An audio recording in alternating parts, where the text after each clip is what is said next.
The good news is that we won.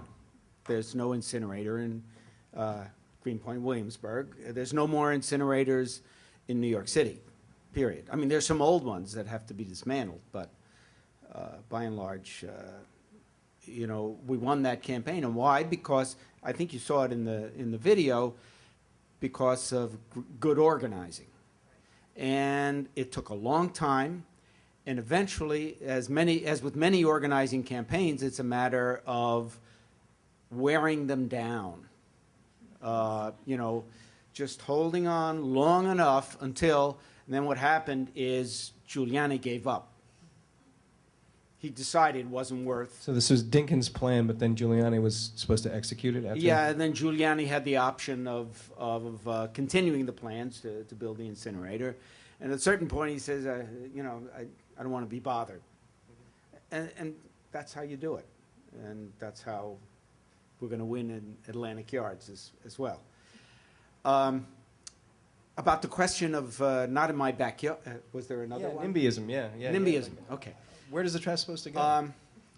The answer is, not in my backyard. And the environmental justice movement is always accused of being narrow-minded, parochial, only interested in their own neighborhoods, because we, the engineers, the planners, the technicians, know that it's got to go in somebody's backyard, right? The answer is, it doesn't have to go in anybody's backyard. It's not NIMBY, it's NIABY, not in anybody's backyard. It's toxic waste. It's dangerous to people's health. You don't want it in your backyard, I don't want it in my backyard, and I don't want it in anybody else's backyard either, because it's dangerous, it kills people, it maims people, it makes people ill. So that's the answer. Now, you got a problem because the first shot showed that this country produces twice as much solid waste as any other advanced industrialized country. We produce too much waste. So, and this was not in any of the films, but waste reduction has to be one of the top priorities. But it has to be done at the national level. There has to be a reduction, a packaging legislation, a manufacturing legislation, so that manufacturers, as they are in Germany, are responsible for the recycling and the reuse of their products. They can't just put them into the market and then turn their backs and forget them. There has to be some socially responsible way of dealing with these products when they are no longer useful and no longer can be used. I think, kind of building off of what Tom was saying, is the challenge with a lot of the engineers today, and also I think we as a general population, there's so many external costs to the way we do things that unfortunately our society is not factored in when we look at our cost-benefit analysis of whether we should do, you know, waste transfer station. And they look at land price, and if it's a poor neighborhood, obviously it's not Midtown Manhattan rents. And it's much easier to put it in a lower income community that doesn't, I mean, as what was well documented in the films. But, you know, what we're seeing today in climate change issues, these external costs are now really being affecting where we're going to be in 50 years. And it's these external costs that, frankly, our engineers could factor in if they were told to. And one thing that their engineers are good at is looking at the full system. But the problem is we as a society haven't required them to do that. Our elected officials haven't required them to do that. We as a community are finding ways to voice it. And as environmental justice activists and community activists, we've been trying to get them to do it. But unfortunately, the political will wasn't there. And it's, again, what I found so fascinating watching these movies is that, you know, I felt like I was just seeing my everyday work, frankly. It's just what they were wearing, their hairstyles were different. And I was like, they're saying exactly some of the things our kids are saying, our adults are saying, the other community partners we have. It was just literally like, just my work week. And it was exciting and sad. Exciting to see that we all are sharing the work still today, but sad that some of these fundamental issues 20 years later are still as largely the problems that they were voicing. And so it gave me honor to know that I'm still carrying the torch of many activists that, you know, predated me, but at the same time, it gave me a little sadness too that it's still such issues. Sure. Actually, that was like a perfect transition for this question, so thank you. But before I do that, I want to say thank you, Mark, for putting this, and the producers and all the activists. I'm glad to be here. And what I want to do is try to then to link the environmental justice movements with the other struggles for social justice going on today, like gentrification and police brutality. And what I want to argue is that a city framework, actually, like the city can support, is very useful in making connections and advancing the environmental justice movement. So what I want to talk a little bit about is sort of kind of use like a Google Earth like approach and zoom out. You know, this is where the urban space comes into the analysis, and because it allows me to talk about that paradigm shift. You know, and I guess that when you understand the role of urban space in reproducing, you know, the economy and society and globalization and so on, one of the distinct features that come out is like the hegemony of market forces in allocating these policy decisions and that we have been talking about. So an urban framework actually allows us to foreground the logic, the decision-making logic that is underlying these decisions,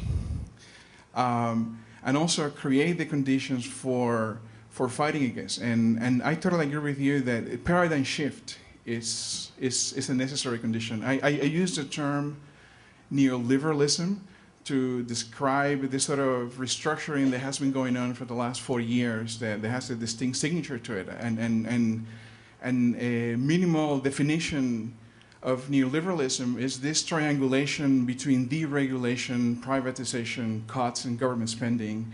That in fact, it's interesting that we're having this conversation today, the same day that the financial bailout that has become law. So it's the same deregulation that allows this thing to go berserk that actually underlies a lot of the policies and premises here. One example from West Harlem in which a community-based planning process was really successful and certainly 400 times better than what the city had proposed was the Harlem Pierce Park in West Harlem. And the alternative proposals initially had been, you know, luxury condos and a hotel, and now there's actually a beautiful park that was the result of a community base driven by the community boards and by the local community organizations in the region. It was fully a charrette process. Everyone sitting around the table and devising what do they want to do with this plot of land, how do we develop it, what kind of activities can go on there, how will we sustain it. Then they created an advisory board and all of that. It was a great process. But I have to say still that one of my frustrations as an advocate had been the lack of coordination with all the other different groups. It hasn't just been about environmental justice organizations. The truth is that we are a dysfunctional movement, period. As an environmental movement, as a social justice movement, as a federal movement towards anything, really. Like, so it becomes this issue where we're not really being able to think about a coordinated strategy that then we can take to the policymakers, and then we can take to the city and say, you know what, like this is a multi-stakeholder coalition. The lead bill, that was a supreme amount of work by its huge collaborative or coalition in New York City. It took 10 years to pass, but now we have the most progressive lead law in the country. And so it's definitely to say that it takes hard work, but it also takes being able to leverage each other's resources. And by resources, I mean things so basic. For example, at We Act, we had gone knocking on the doors of Fordham University at the law clinic, and we made sure that we had law students doing research for us. We went to NYU, we went to Columbia University. You get those interns, and you get the capacity that you need. You go to Natural Resources Defense Council, the big environmental groups that have legal teams on board, and you convince them that your issue is an important issue that fits within their mission statement. And we brought joint lawsuits. That's how we got the North River sewage treatment plant cleaned up and addressed. And it said we sued the city. We got a settlement that then provoked a whole series of cleanups within the plant and provided enough money for community benefits within the community, and also for the creation of a watchdog, which was WEACT at the time. So anyways, I just think that overall we also need to think this paradigm shift has to involve us as advocates too. How do we create a more coordinated strategy with each other? At the beginning of the Deep Dish network, the founding of it, I mean, the idea was that there were, this was the late 80s, and public access channels were really where, this was pre-internet. Look, a lot of people remember pre-internet.